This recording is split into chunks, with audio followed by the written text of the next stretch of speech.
2025ರ champions ಟ್ರೋಫಿಯಲ್ಲಿ Bharat ತಂಡ ಬಾಂಗ್ಲಾದೇಶವನ್ನ ಸೋಲಿಸುವ ಮೂಲಕ ಗೆಲುವಿನ ಹಾದಿಗೆ ಲಗ್ಗೆ ಇಟ್ಟಿದೆ. 229 ರನ್ಗಳನ್ನ ಬೆನ್ನಟ್ಟಿದ ಭಾರತ ತಂಡಕ್ಕೆ ಆರಂಭದಲ್ಲಿ ಉತ್ತಮ ಪ್ರದರ್ಶನವನ್ನ ನೀಡಿತು. ಅಷ್ಟರಲ್ಲೇ ನಾಯಕ ರೋಹಿತ್ ಶರ್ಮಾ 41 ರನ್ಗೆ ವಿಕೆಟ್ ಒಪ್ಪಿಸಿ ಪೆವಿಲಿಯನ್ ನಡೆದರು. ಇದರ ಬೆನ್ನಲ್ಲೇ ಕೊಹ್ಲಿ ಕೂಡ ವಿಕೆಟ್ ಒಪ್ಪಿಸಿ ರೋಹಿತ್ ಶರ್ಮಾ ಅವರ ಹಿಂದೆ ನಡೆದರು. 4ನೇ ಕ್ರಮಾಂಕದಲ್ಲಿ ಬಂದ ಶ್ರೇಯಸ್ ಅಯ್ಯರ್ ಕೇವಲ 15 ರನ್ಗೆ ಔಟ್ ಆಗುವ ಮೂಲಕ ಭಾರತಕ್ಕೆ ಆಘಾತ ನೀಡಿದರು. ಭಾರತದ ಮಧ್ಯಮ ಕ್ರಮಾಂಕ ಕೈಕೊಟ್ಟಿದ್ದು, ಒಂದು ಕಡೆ ಆರಂಭಿಕನಾಗಿ ಕಣಕ್ಕಿಳಿದಿದ್ದ ಶುಭ್ಮನ್ ಗಿಲ್ ಬಾಂಗ್ಲಾದೇಶಕ್ಕೆ ತಲೆನೋವಾಗಿದ್ರು. ನಂತರ ಬ್ಯಾಟ್ ಬೀಸಲು ಬಂದ ಅಕ್ಷರ್ ಪಟೇಲ್ ಒಂದು ಬೌಂಡರಿ ಬಾರಿಸಿ ಗೆಲುವಿನ ಭರವಸೆಯನ್ನ ಹುಟ್ಟಿಸಿ ಕೇವಲ 8 ರನ್ಗೆ ಔಟ್ ಆದರು. ನಂತರ ಕಣಕ್ಕಿಳಿದ ಕನ್ನಡಿಗ ಕೆಎಲ್ ರಾಹುಲ್ ಶುಭ್ಮನ್ ಗಿಲ್ ಅವರಿಗೆ ಉತ್ತಮ ಸಾಥ್ ನೀಡಿ ಇಬ್ಬರೂ ಜೊತೆ ಆಟದಲ್ಲಿ 50 ರನ್ ಕಲೆ ಹಾಕಿದರು.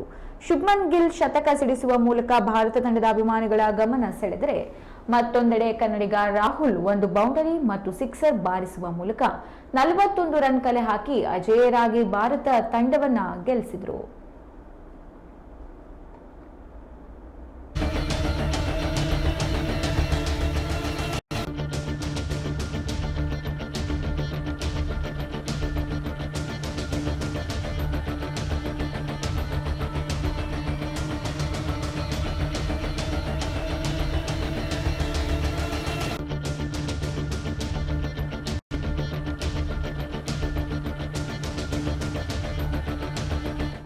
ಎರಡು 2025ರ ಚಾಂಪಿಯನ್ಸ್ ಟ್ರೋಫಿಯಲ್ಲಿ ಭಾರತ ತಂಡ ಬಾಂಗ್ಲಾದೇಶವನ್ನ ಸೋಲಿಸುವ ಮೂಲಕ ಗೆಲುವಿನ ಹಾದಿಗೆ ಲಗ್ಗೆ ಇಟ್ಟಿದೆ.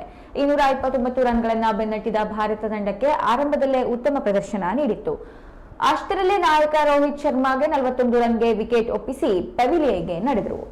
15 ರನ್ಗೆ ಔಟ್ ಆಗುವ ಮೂಲಕ ಭಾರತಕ್ಕೆ ಆಘಾತ ನೀಡಿದ್ರು. ಬಾಂಗ್ಲಾದೇಶಕ್ಕೆ ಶುಭ್ಮನ್ ಗಿಲ್ ತಲೆನೋವಾಗಿದ್ರು. ನಂತರ ಬ್ಯಾಟ್ ಬೀಸಲು ಬಂದ ಅಕ್ಷರ್ ಪಟೇಲ್ ಒಂದು ಬೌಂಡರಿ ಬಾರಿಸಿ ಗೆಲುವಿನ ಭರವಸೆಯನ್ನ ಹುಟ್ಟಿಸಿ 8 ರನ್ಗೆ ಔಟ್ ಆದರು. ನಂತರ ಕಣಕ್ಕಿಳಿದ ಕನ್ನಡಿಗ ಕೆಎಲ್ ರಾಹುಲ್ ಶುಭ್ಮನ್ ಗಿಲ್ ಅವರಿಗೆ ಉತ್ತಮ ಸಾಥ್ ನೀಡಿ ಇಬ್ಬರೂ ಜೊತೆ ಆಟದಲ್ಲಿ 50 ರನ್ ಕಲೆ ಹಾಕಿದರು. ಕನ್ನಡಿಗ ರಾಹುಲ್ ಒಂದು ಬೌಂಡರಿ ಸಿಕ್ಸರ್ ಬಾರಿಸುವ ಮೂಲಕ 41 ರನ್ ಕಲೆ ಹಾಕಿ ಅಜೇಯರಾಗಿ ಭಾರತ ತಂಡವನ್ನ ಗೆಲ್ಲಿಸಿದರು.